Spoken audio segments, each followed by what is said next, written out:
स्वयं श्री राज्य विराजमान होकर इस कीर्तन ग्रंथ की वाणी के प्रकरण 77 चौपाई नंबर 2 के द्वारा हमें प्रबोधित करते हुए कह रहे हैं कि ब्रह्मसृष्टि सखियां धाम की आइया छल देखन जुदे जुदे घर कर बैठिया खेले भुलाए दिया वतन। अर्थात कि हम परम धाम की आत्माएं प्राणनाथ सुंदर साथ जी हम वहाँ से इश्क रबत करके सुरता के द्वारा इस संसार में आई थी, परंतु क्योंकि हम यहाँ आकर सब कुछ भूल गई हैं, इसीलिए हम यहाँ की नश्वर चीज़ों को अपना मान रही हैं। सब कुछ हमें अपना लग रहा है, ये परिवार हमारा, ये धन संपदा हमारी, ये शरीर हमारा, जबकि सब कुछ तो नश्वर है, परंतु फिर भी हम अपना ही सब कुछ मान रही हैं। जब भी हमारे परिवार पे कोई कष्ट आता है या अपने हमारे चाहने वालों पे कष्ट आता है, तो क्यों हम राज्य से झगड़ा करते हैं कि आपने ऐसा क्यों किया, हमें दुख क्यों दिया या उनको दुख क्यों दिया, आपको पता नहीं वो मेरे प्रिय है। परंतु राज्य जो भी करते हैं वो तो सोच समझ के करते हैं, क्योंकि जब हम माया के दुखों से पीड़ित होकर श्री राज्य के चरणों में जाएंगे तभी तो हमें उनकी प्राप्ति होगी। और राज्य तो यही चाहते हैं ना कि हम संसार में आकर भी संसार में खोए नहीं और राज्य की प्राप्ति करें। इसलिए राज्य हमें दुख दे रहे हैं, क्योंकि दुख बिना नींद ना जाए, परंतु हम इस दुख को राज्य के ऊपर ही कह रहे हैं कि राज्य आपने गलत किया दुख देकर, जबकि राज्य तो हमारा कभी भी गलत अहित नहीं चाह सकते, हमेशा हमारा हित ही चाहते हैं। सुंदर साथ जी देखिए, यहाँ की जो जीव सृष्टि है ना, वो आदि नारायण से उत्पन्न हुई है और वो यही लय हो जाएगी, क्योंकि उनका काम ही है इस संसार में माया का खेल देखना। परंतु अगर हम यहाँ आकर माया का खेल देखती हैं तो यह हमें शोभा नहीं देता है। हम यहाँ अपनी आत्मा को जागृत करने, श्री राज्य के मूल स्वरूप की पहचान करने आए हैं। हमें परम धाम में लगता था कि राज्य अलग और हम अलग, परंतु राज्य हमें दिखाना चाहते हैं कि प्यारी सखियों, तुम मेरा ही अंग हो, तुम मुझसे अलग नहीं हो। परंतु हम तो यहाँ आकर माया के खेल देखने में व्यस्त हैं। बहुत सारे सुंदर साथ की मान्यता है कि हम माया देखने आए हैं तो माया तो देखनी चाहिए ना, परंतु हम 400 वर्ष से माया ही देख रहे हैं और हमें कितनी माया देखनी है। अगर किसी बच्चे का हाथ जल जाता है तो वो दोबारा तो आग में नहीं डालेगा, परंतु हमारा जीव इतना कठोर है कि बार बार आग में डाल रहा है। जब हमें पता है कि यही दुख मिलेगा, अखंड सुख सिर्फ राज्य के पास मिलेगा, तो हम क्यों बार बार आग में हाथ डाल रहे हैं, अर्थात क्यों माया में फंसते जा रहे हैं। श्री जी ने बीतक में सुंदर चौपाई कही है कि इन इंद्रियों के स्वाद को लगा सब संसार, ए मोह के जीव तो रहेंगे मोह में। तुम्हें तो चाहिए विचार कि तुम हद से परे, बेहद से भी परे परम धाम की आत्मा हो। तुम्हें विचार करना चाहिए कि तुम इन तुच्छ जीवों की तरह मत रहो, तुम इनकी तरह माया में मत भागो, वहाँ पे लिप्त मत हो। मैं आपको एक उदाहरण के द्वारा समझाती हूँ इसी बात को। एक बार एक मकान मालिक और किराएदार का झगड़ा हो जाता है। जब दोनों का झगड़ा चल रहा था तो किराएदार तो बहुत विनम्र स्वभाव का था, परंतु मकान मालिक क्रूर था, तो वो अपशब्द बोलने लगता है। तो जब वो अपशब्द बोल रहा था तो किराएदार ने बड़े प्रेम से कहा, आप तो इस उच्च संप्रदाय के हैं ना? तो उसने कहा, हाँ जी, क्यों? अब हमें अगर कोई पूछेगा निजानंद संप्रदाय को जानने वाला कि आप तो निजानंदी है ना, तो हम तो बड़े गर्व से कहेंगे कि हाँ हम निजानंदी है, हमें एक परमात्मा की पहचान, उसका धाम स्वरूप लीला सब पता है। तो उसने भी कहा, हाँ मैं इस संप्रदाय का हूँ। तो उन्होंने कहा, लगता है आपके संप्रदाय में इन्हीं शब्दों से प्रवचन आरंभ होता होगा। तो उसको बड़ा गुस्सा आया, बोलने लगा, ऐसा क्यों बोलते हो? तो उन्होंने कहा कि क्यों, मुझे तो लगा कि आपके वहाँ ऐसे ही प्रवचन चालू होता होगा। जब आप इतने उच्च संप्रदाय के ऊपर ऐसे तुच्छ शब्दों का प्रयोग कर रहे हैं तो हमें लगा कि शायद वहीं आपको ये सब बातें सिखाई जाती होंगी। तो वो कहने लगा कि नहीं, वहाँ तो बड़े प्रेम से प्रवचन आरंभ होता है। और उसने तुरंत देखिए, जब उसको अपने संप्रदाय की बात सुनकर ऐसा लगा, तो जब हमें अंदर विचार करना चाहिए ना कि हम ब्रह्म सृष्टि हैं, हम अक्षरातीत की पत्नी हैं, अक्षरातीत की अर्धांगिनी हैं, तो क्या हमें माया में भागना अच्छा शोभा देता है? हमें अच्छा लगता है पर हमें शोभा नहीं देता। हम दुख में रोती हैं तो राज्य का भी हृदय दुखता है, इसलिए हमें माया को छोड़ना पड़ेगा और राज्य की तरफ बढ़ना पड़ेगा। अब जब जो वो अपशब्द बोल रहा था, उसका क्या कारण लगता है आपको? संप्रदाय में तो उसने बोला ऐसे शब्द प्रयोग नहीं होते, उसका कारण था संगति। वो कुछ ऐसे लोगों से संगति कर रहा होगा जो उसको ये अपशब्द सिखा रहे होंगे, या तो वो उसके सामने अपशब्द बोल रहे होंगे। तो इसलिए संगति पे भी हमें ज़्यादा ध्यान देना चाहिए। हमें भले लगे कि हम चाहे कितने भी बुरे लोगों के बीच में रह ले, हमारे अंदर कोई भी फर्क नहीं पड़ेगा, हम तो संस्कारी ही रहेंगे, परंतु धीरे धीरे हृदय परिवर्तन हो ही जाता है। अब देखिए सुंदर साथ जी, अगर आप किसी शराबी को अपना मित्र बनाएंगे, उसके साथ वो जहाँ शराब पीने जाते हैं आप जाएंगे, लेकिन आप पिएंगे नहीं। कितने दिन नहीं पिएंगे? 1 महीना, 2 महीना या 1 साल। उसके बाद जब आपको आग्रह करेगा कि थोड़ा सा चख ले, थोड़ा सा चख ले, थोड़ा सा चख ले, तो आप पी लेंगे, तो उसके बाद आपको आदत लग जाएगी।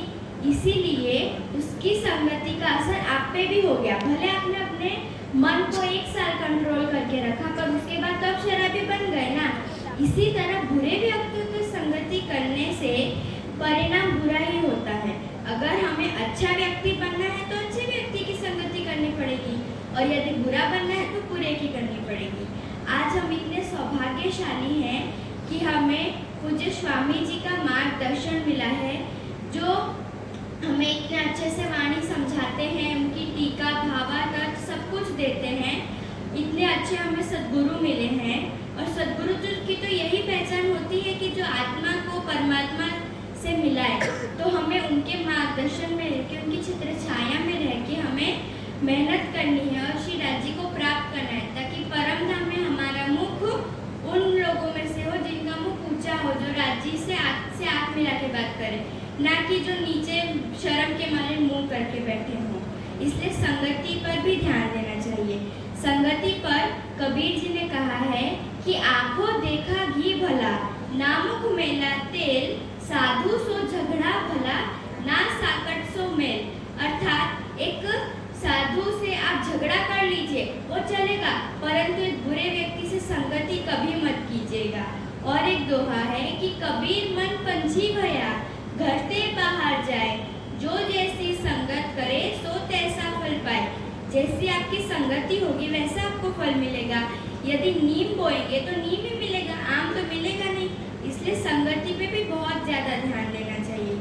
और हमें राज्य की तरफ बढ़ने के लिए हमें पहले अच्छा व्यक्ति अर्थात एक धार्मिक व्यक्ति बनना पड़ेगा। अब यहाँ में जितने सुंदर साथ बैठे हैं सब बोलेंगे कि हम तो धार्मिक हैं, राज्य की सेवा पूजा करते हैं, मंदिर जाते हैं, मत्था टेकते हैं, चंदन लगाते हैं, प्रसाद देते हैं, पाठ करते हैं, सब कुछ करते हैं। परंतु धार्मिक व्यक्ति सिर्फ मंदिर जाके मत्था टेकने को नहीं बोलते। धार्मिक व्यक्ति किसे बोलते हैं? जिसके अंदर धर्म के 10 लक्षण हो, जो किसी को भी अपने वचन से उल्हाना ना दे या फिर उसको अपशब्द ना बोले, दुखी ना करे, हमेशा सबकी मदद करे, उसका स्वभाव एकदम शांत हो, उसे धार्मिक व्यक्ति कहते हैं। तो जब हम एक धार्मिक व्यक्ति बनेंगे तो ऑटोमेटिकली हमारे अंदर भक्ति आती जाएगी, भक्ति भावना, और फिर धीरे धीरे हम राज्य की सेवा, ध्यान, चितवनी करते रहेंगे और धीरे धीरे हम श्री राज्य को प्राप्त कर लेंगे। तो जैसे अभी अशोक भैया ने कहा था कि कुछ पाने के लिए कुछ खोना पड़ता है, तो अगर हमें श्री राज्य को प्राप्त करना है तो माया तो छोड़नी ही पड़ेगी, हमारे पास और विकल्प नहीं है। आप 2 चलती गाड़ी पे पैर नहीं रख सकते हो। इसी तरह हमें माया और ब्रह्म एक साथ नहीं मिल सकते, दोनों के गुण बहुत अलग है। इसलिए हमें एक को पाने के लिए एक को छोड़ना ही पड़ेगा, और हमें अच्छी तरह से पता है कि हमें किसको पाना है और किसको छोड़ना है। कबीर जी इसी संदर्भ में कहते हैं कि चीटी चावल ले चली, बीच में मिल गई दाल, कहे कबीर दो ना मिले, एक ले दूसरी डाल। कि अगर माया को चाहिए तो आप ब्रह्म को छोड़ दीजिए, परंतु अगर ब्रह्म की प्राप्ति करनी है तो आपको कठिन तपस्या करनी पड़ेगी और माया को छोड़ना ही पड़ेगा। अब यहाँ माया को छोड़ने का अर्थ ये नहीं कि आप सब कुछ छोड़ के वन में चले जाएं, खाना ना खाएं, अर्थात कि ये है कि आप परिवार के मोह में ना फंसे, संसार की चीजों के मोह में ना फंसे, धन संपदा, गाड़ी बंगला, ये सब चीजों में ना फंसे। देखिए सुंदर साथ जी, हम इस संसार में आए हैं तो हमें किसी का दिल नहीं दुखाना चाहिए। इसलिए जो श्री राज जी ने हमें परिवार के रूप में यह सेवा दी है ना, वो सेवा हमें निभानी है अपने परम धाम की सखियां सुंदर साथ मानकर, राज्य की दी हुई सेवा मानकर, ना ही अपना स्वयं का पला बड़ा किया हुआ परिवार मानकर। परिवार के मोह में नहीं फंसना है, हमें श्री राज्य के तरफ ही रहना है। एक बड़े वृंदावन के महाराज है प्रेमानंद जी, वो हमेशा कहते हैं कि तुम नाम जप करो, नाम जप करो।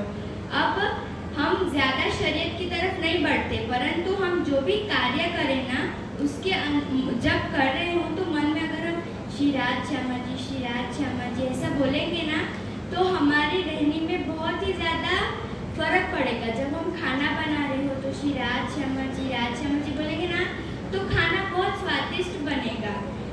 माया के विचारों से अच्छा तो श्री राज श्यामा जी बोलना हमारे लिए अच्छा है।